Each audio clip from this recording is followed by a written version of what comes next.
Assalamualaikum warahmatullahi wabarakatuh. Halo teman-teman, saya Linda Purnamasari, mahasiswi Politeknik Wilmar Bisnis Indonesia. Kali ini saya akan mengupas materi tentang pengertian dasar manajemen pajak. Nah, pertama-tama kita harus tahu dulu dong, manajemen pajak itu apa sih? Secara umum, manajemen pajak didefinisikan sebagai suatu usaha menyeluruh yang dilakukan terus-menerus oleh wajib pajak agar semua hal yang berkaitan dengan urusan perpajakan dapat dikelola dengan baik, ekonomis, efektif dan efisien, sehingga dapat memberikan kontribusi maksimum bagi kelangsungan usaha wajib pajak tanpa mengorbankan kepentingan penerimaan negara.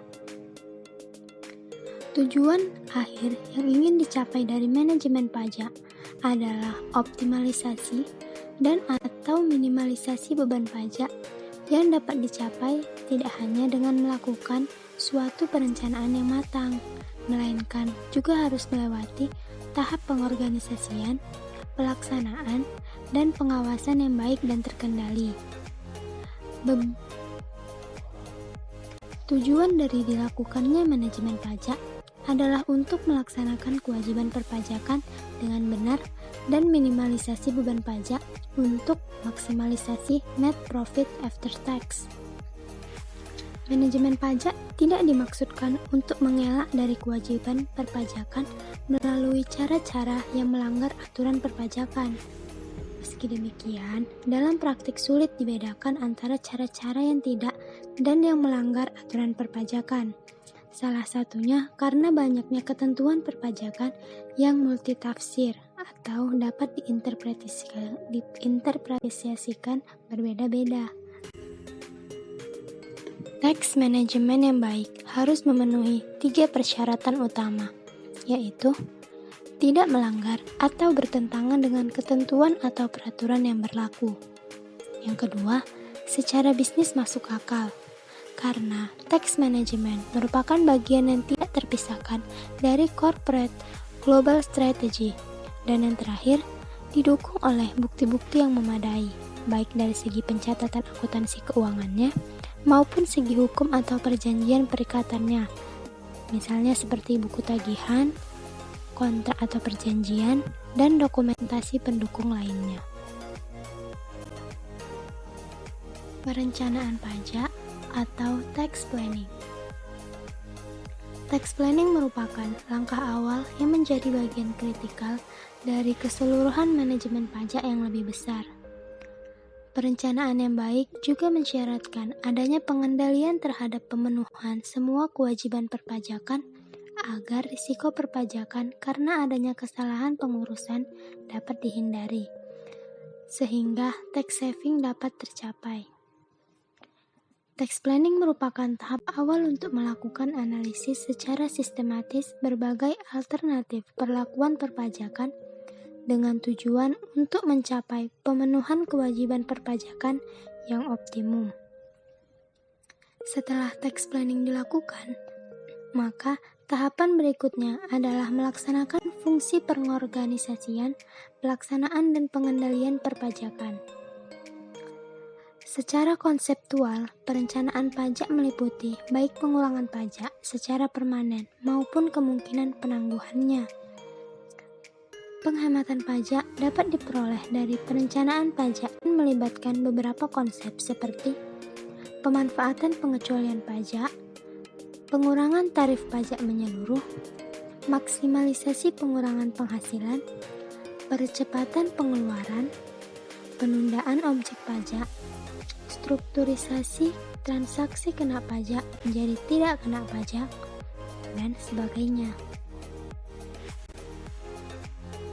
Pengertian tax avoidance dan tax evasion.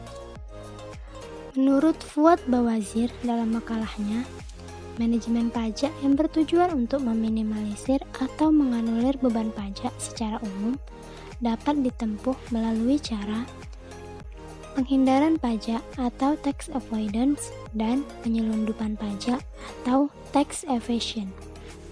Pembedaan keduanya oleh Simon James dan Christopher Knobs didekati dari aspek legalitas, di mana tax avoidance umumnya dianggap sebagai upaya tax management yang legal karena lebih banyak memanfaatkan loopholes yang ada dalam peraturan perpajakan yang berlaku. Sedangkan tax evasion cenderung mengarah pada suatu tindak pidana perpajakan yang ilegal dan berada di luar bingkai ketentuan perpajakan. Nah, dari pengertian tadi, dapat kita ketahui bahwa baik tax avoidance atau penghindaran pajak maupun tax evasion atau penyelundupan pajak sama-sama bertujuan untuk mengurangi atau meminimalisir utang pajak. Dalam hal ini, dilakukan dengan cara-cara yang tidak melanggar ketentuan yang berlaku, yakni dengan cara memanfaatkan kelemahan-kelemahan yang terdapat dalam ketentuan yang berlaku. Sedangkan tax evasion dilakukan dengan cara-cara yang bersifat ilegal atau melanggar ketentuan yang berlaku. Nah, diingat ya guys, tax avoidance itu legal dan tax evasion itu ilegal. Jangan kebalik loh.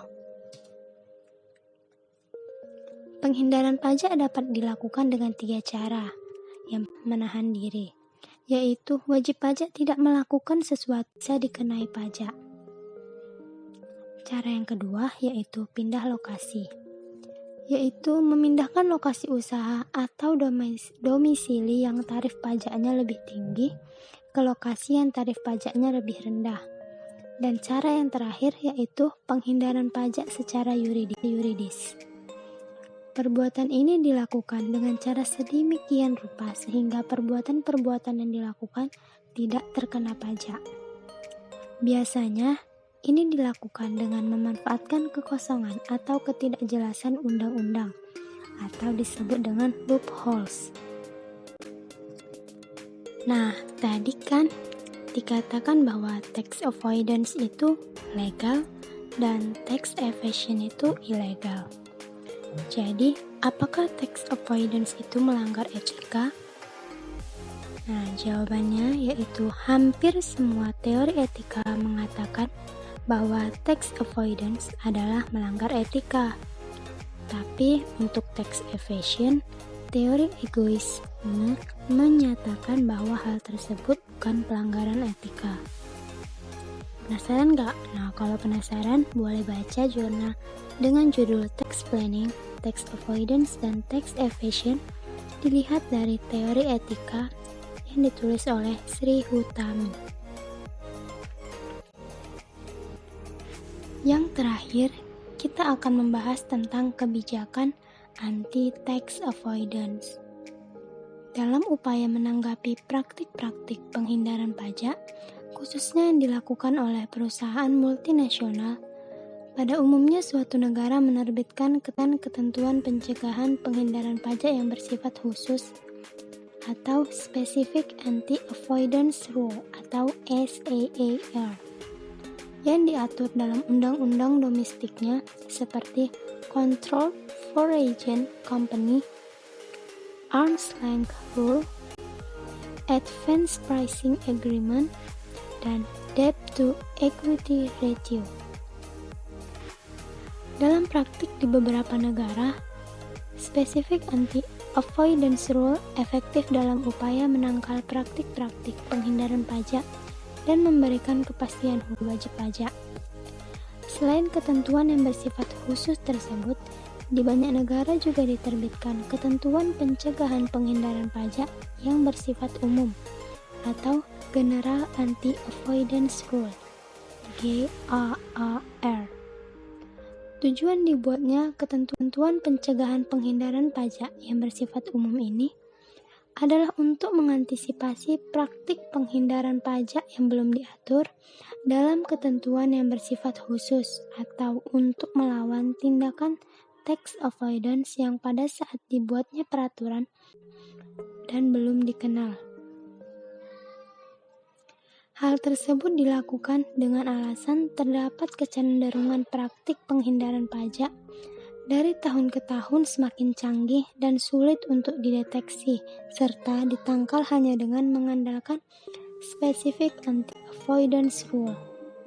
Dalam hal ini, tax planning yang dilakukan oleh wajib pajak tidak lagi bersifat defensive tax planning, melainkan sudah semakin ofensif yang sering dikenal dengan istilah aggressive tax planning. Lebih jauh lagi, Koper mengatakan bahwa General Anti-Avoidance Rule harus memuat perbedaan antara transaksi yang tergolong acceptable tax avoidance dan yang tergolong unacceptable tax avoidance, karena tidak semua penghindaran pajak bersifat ofensif. Terima kasih untuk teman-teman yang telah menonton video saya sampai habis. Semoga materi ini dapat bermanfaat untuk kalian semua ya. Bye-bye.